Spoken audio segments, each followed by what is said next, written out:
So I've taken a trip to Working the Grain Hardwoods in Bentonville, Arkansas to pick up some supplies for the workbench I've got coming up. This is Mr. Mark Puente of Working the Grain Hardwoods. Hi everyone. He's going to educate us a little bit on coming to a hardwood store, or especially for me, it's intimidating coming to a store that you really don't know a lot about, and you're worried about, what if I look like a dummy, or what if I don't look like I know what I'm doing? I'm a woodworker, but I don't know everything there is to know about wood, because we can't know everything. Well, Mr. Mark's an expert. He's here to educate us a little bit about what we should do, some questions we can ask to kind of put us at ease at coming to a store. Sure, absolutely. One of the questions was, as a first-time customer coming into the hardwood store, what can they do to minimize the intimidation factor? Like, why is it so intimidating walking into somewhere to buy wood? Well, I think a lot of times is because they don't know quite how to work with it. Mm-hmm. And so I encourage to ask questions. We're here to help and answer those questions and guide. Ultimately, in the end, it enables the customer to come out with a finished product that they're happy with. Mm-hmm. And we talk through processes of gluing up and also finishing. So that information is valuable, where you can get it here within our particular business, Mm-hmm. and you don't have to go out somewhere and try to seek it online. It takes out the guesswork. Right.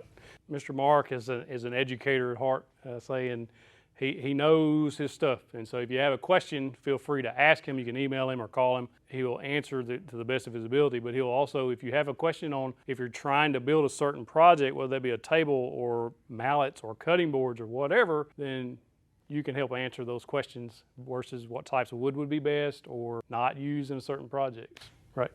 Yep, absolutely. So somebody wanted to know the do's and don'ts of actually visiting the store. I would say the don'ts are, don't feel intimidated. Ask the questions.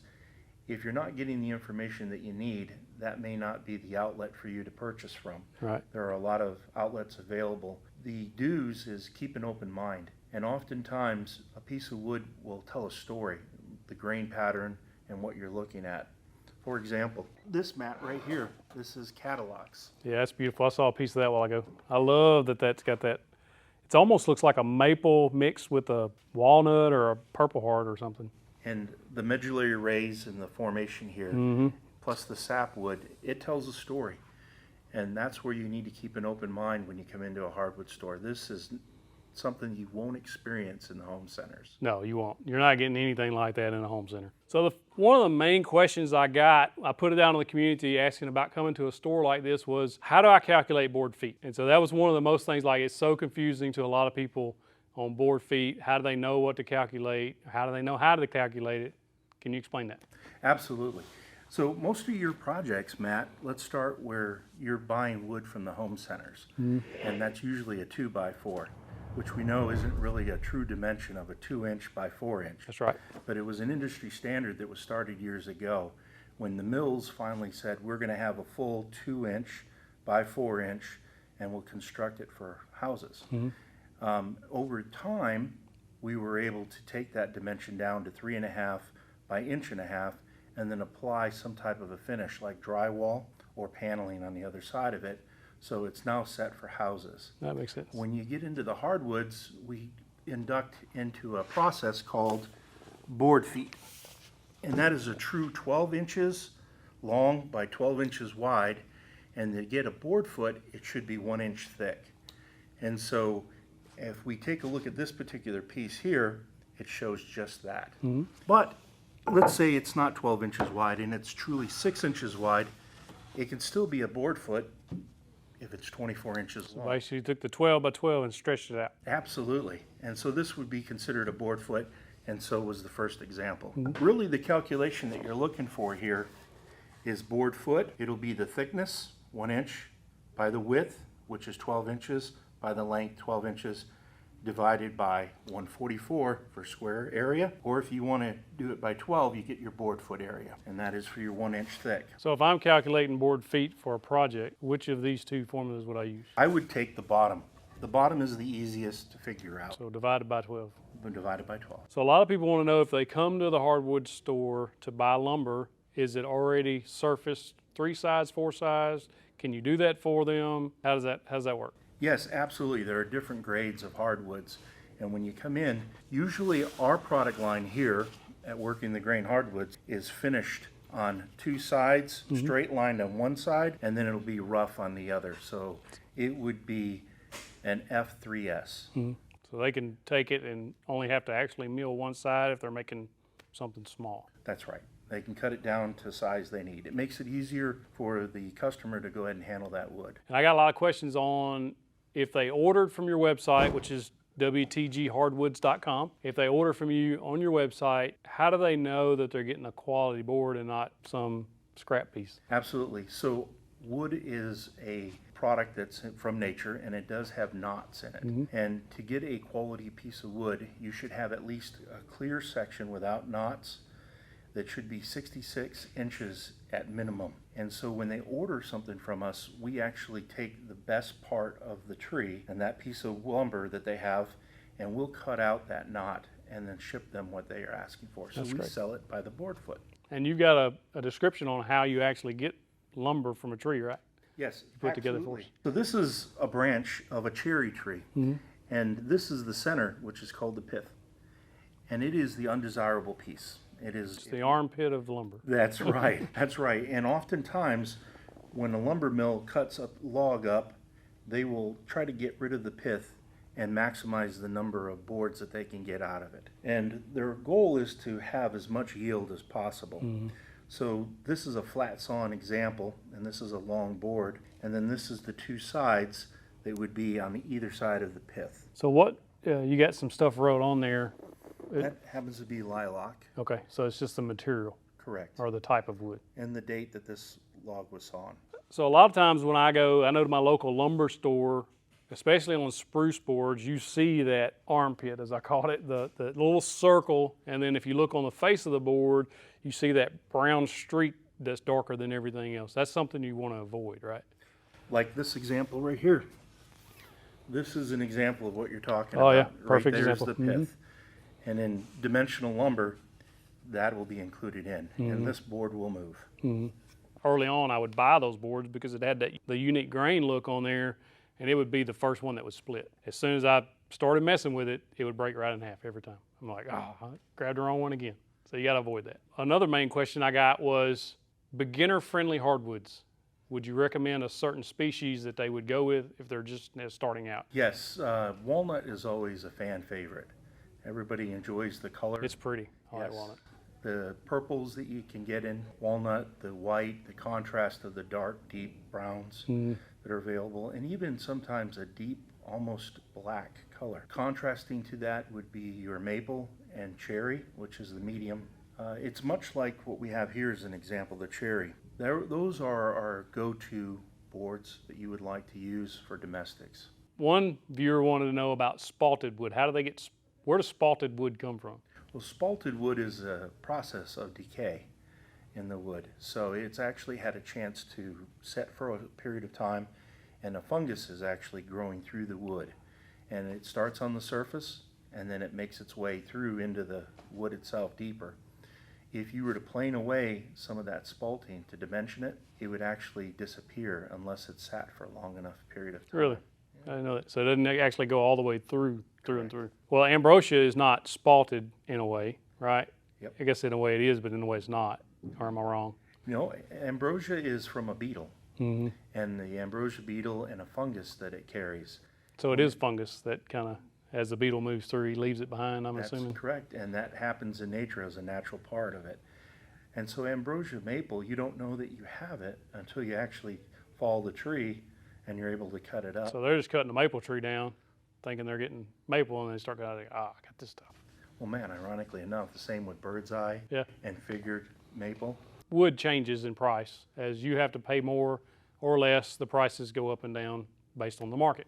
So people wanted to know about your price list and how they can get that price list. And so if anybody wants a price list, they can simply email me and request one, and I'll send them the most I'll put an email right here on the bottom of the screen. Matt, the hardwood industry is more stable than the commercial lumber industry is. A lot of people was asking me about the futures of lumber or the futures. I was like, that's not hardwoods, that's construction grade lumber is what they're talking about in the futures of lumber.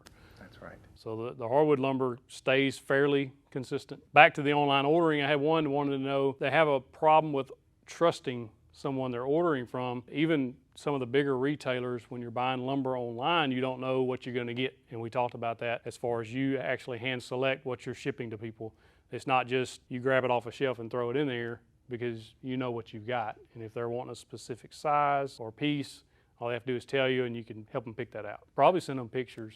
Exactly. If they want a specific grain pattern. Or Yep. I asked you earlier, but a lot of people want to know why Baltic Birch plywood comes in 5x5 sheets. And that's for the cabinet makers, Matt. They are able to make a 30-inch deep cut for a cabinet and then mirror it on the other side, so that is the perfect size for them. My question then is, what about the blade kerf? Is it they're a little bit loud there? There is. Okay. There is. So it's actually a little over 5? Yes. Well, it's not a little bit over 5, but it allows for the depth, because most of the time you're putting on a door. And so that counts as part of the depth of the... Not a cabinet maker. There you go. Somebody wanted to know what the strongest and the weakest hardwoods are. So when we talk about hardwoods, we have to take a look at what's available domestic versus import, which they call exotics. And it's really determined by a Janka rating, which is a measurement that was developed at the turn of the century for determining the density of a wood. So the grain pattern and how tight it is, which is a part of that process of testing. We can see some woods in the world that are up to 3,000 Janka rating. Be hard on the blade. Yep, it'll dull a blade in a heartbeat. And then some that are as soft as being in the 700s and still considered to be a hardwood. So a pine, where would it be rated about? Pine would be in your 700 to 800 range. So it's really soft. And because there's so many different types of pine that you have available. The harder pine, structurally rated, that you'd find in home centers, would be your southern yellow pine. Mm-hmm. Softer one would be your white pine, the whitewoods we call it. Where does walnut, purple heart, where do they rate? American walnut will be in the 1200 range, and then you had mentioned another. Purple heart? Purple heart is a little bit harder. It's going to be up in the 1400 range, depending on where it's coming from. One viewer say that they would gladly pay for a sample pack of little like offcuts or 6-inch pieces with a paper or some type of list explaining each wood and what they do. Do you have anything like that available, or would you put something like that available to them if they wanted it? Yes, we offer sample packs that are available, and we'll ship them out. We also offer a variety pack, which we list the species of the wood on the end. On our website, we have the Janka rating for each one of the species, plus a picture of that wood. So they're able to get a general idea of what the grain pattern's like. I have one want to know, what's the most fun wood name to say? I think Choctaviga. Choctaviga, I like that one. All right, we know you ship some woods. What's the maximum size wood you can ship? It would be an 8-foot long board by 12 inches wide. That generally is the longest that we can ship. So a lot of people who walk into one of the big home stores and everything's dimensioned for you, it's 2x4s, 2x8s, 2x6s, whatever. When you walk into a hardwood store, your terminology is different. Correct. Right. So if I want a 1-inch thick board, that would be a 4-quarter board. And you've got us an example here. Correct. On the top line here, we have a quarter times a quarter times a quarter times a quarter, or plus, in this particular case of language, equals 4-quarter or 1 inch. If we were to go down to 1 1/4 inch, we would do that 5 times the quarter, 5-quarter or 1 1/4 inch. Same for 1 1/2 inch, which would be quarter times 6 equals 6-quarter or 1 1/2 inch. Over here, we have an example of what that looks like. This is a 4-quarter board, or 1 inch. This would be a 5-quarter. Then we have a 6-quarter and an 8-quarter. It's all the way from 1 to 2 inches. That's correct. Takes out the mystery of guessing what quarters mean. Mr. Mark has a lot of good selection of woods, both domestic and exotics, and I'd like to show us around while we're here and show what you have available. Absolutely, Matt. On this particular side of our store, we have the most amount of wood for domestic use. We have our walnuts, our hard maple, we have our white oak, flat sawn, cherry, soft maple, and also ambrosia maple. I noticed, ambrosia is my favorite, you know that. I noticed that everything's vertical. You go to your, I don't know if this even makes sense, but you go to your home center and everything's laying flat, and you got everything standing on end. Is there any reason? Is it just space, or? It is for space purposes. We could lay them flat, but in hardwoods, the boards are different widths, where they're more uniform in the home centers. I got you. So a 2x4 is exactly the same size. So if they were all laying on top of each other, you'd have to dig through the stack to figure out which one you wanted to get, which width and all that. We have our exotic section here, which is the heart of our store, And we carry woods that are from Mexico, also the Caribbean. We have some domestics here with our birch, and then we have some of our South American woods. We also have one from Africa. What's that wood from Africa? Iroko, which is a teak substitute, Matt.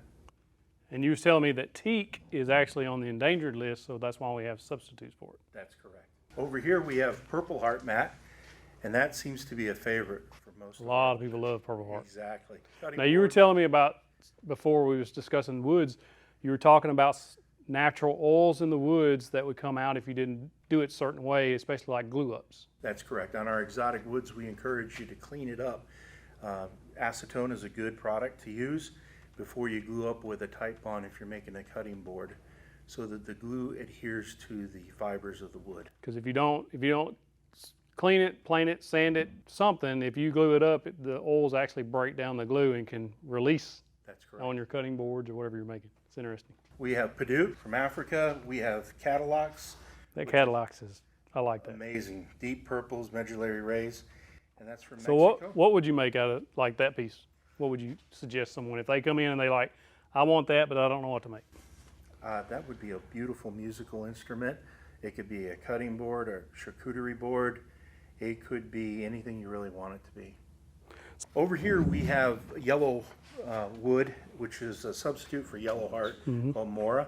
And then we have marble wood, which is from South Africa. And you were telling me about marble wood, the reasons it's in thinner pieces or narrow pieces. Yeah, because the tree doesn't grow very wide, and so it's a harder, denser wood, so you have to get thinner strips out of it. You need to glue up to make a longer, wider board. And then we have sapele here, and then African mahogany. We have leopard wood here, Miss 731's favorite? and then we also have black limba, and then we have shadua, jatoba, which is a Brazilian cherry. Jatoba's pretty fun to say. It is, and it's heavy. Yeah, it's very heavy. It's very dense. Next to it, we also have Peruvian walnut, which is from Peru. Wenge or wenge, whatever we want to call it. I like Wingate.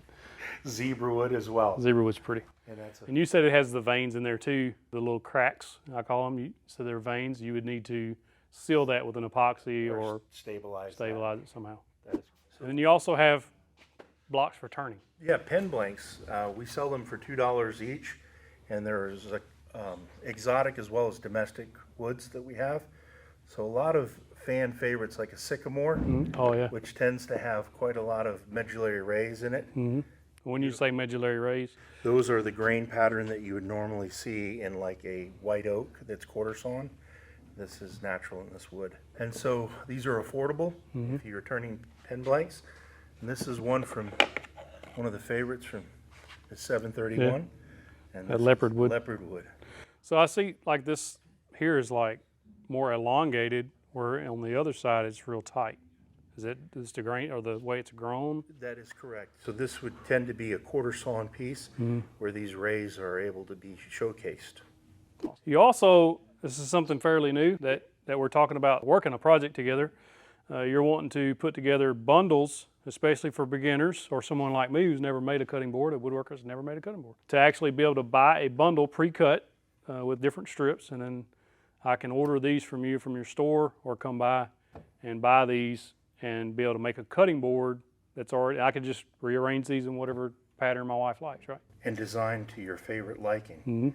And so as you put these together, they're dimensioned, so they're 1.5 inches. And this is edge grain, and the face grain becomes the side.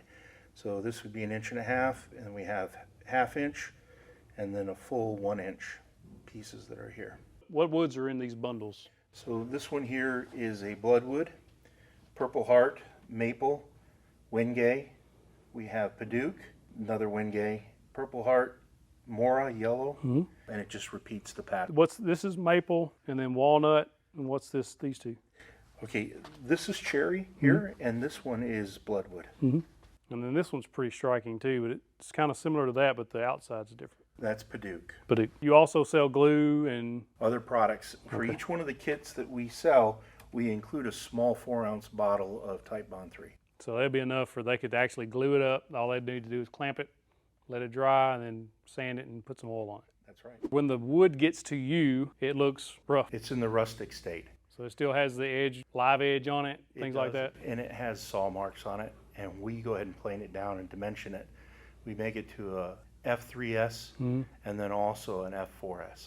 And you said some you can't, we talked about earlier, I don't know if we'll cover it on camera, but certain maples and things you don't actually want to send through a planer because it'll tear it out. That's right. The quilted maple and certain things, right? We send that through correct. Because of the pattern that's in the wood, it would ruin it. So we actually sand that through a drum sander. And you also carry plywood. Of course, you can't, I don't know that you could ship 4x8 or 5x5 plywood. That's correct. But you do sell it locally here in Bentonville. We do. And it's Baltic birch and walnut, Cherry, and we also carry true maple. Hey, if you like this video, click that box right there, take you to the next video. Click in that box, get you that big old virtual fist bump.